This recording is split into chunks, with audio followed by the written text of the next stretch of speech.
тихом прибрежном городке под названием Гленвью проходило обычное судебное заседание. В зале заседаний, обшитом темным деревом, председательствовала судья Маргарет Хейл, женщина с твердой репутацией, справедливая, но с колким чувством юмора. За долгие годы службы она считала, что видела все, и удивить ее было задачей почти невозможной. На скамье подсудимых сидел пожилой мужчина, Артур Беннет. Его обвиняли в краже, булки хлеба и банки чая из местного магазина. На первый взгляд дело почти анекдотичное. Кто-то в зале едва сдерживал смешок, а сама судья мысленно уже готовила краткий приговор. Штраф или несколько дней ареста. Артур признал вину спокойно, без попыток оправдаться, без жалоб. Это немного выбило судью Хейл из привычного ритма. Она уже тянулась к бумагам, когда пожилой мужчина неспешно достал из своей поношенной куртки старую тетрадь.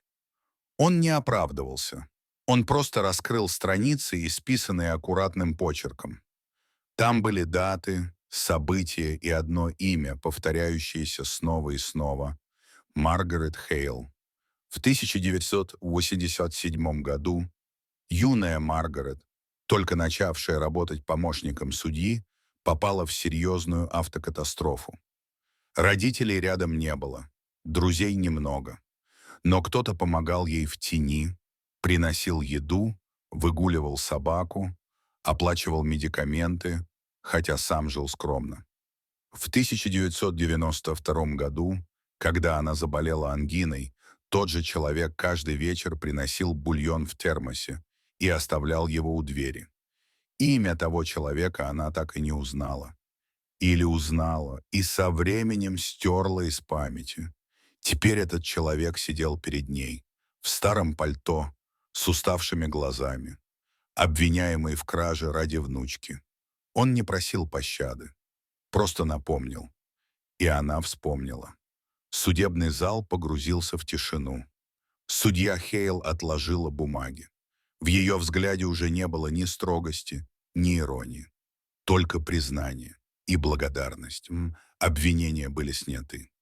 И впервые за многие годы Маргарет Хейл склонила голову, не как судья, а как человек, которому напомнили, что значит доброта и как важно ее помнить. Эта история вскоре разлетелась по всему Гленвью. Она стала напоминанием. Настоящие поступки не исчезают. Они могут вернуться, неожиданно, но точно вовремя. Чтобы спасти, чтобы пробудить, чтобы напомнить, кто мы есть на самом деле.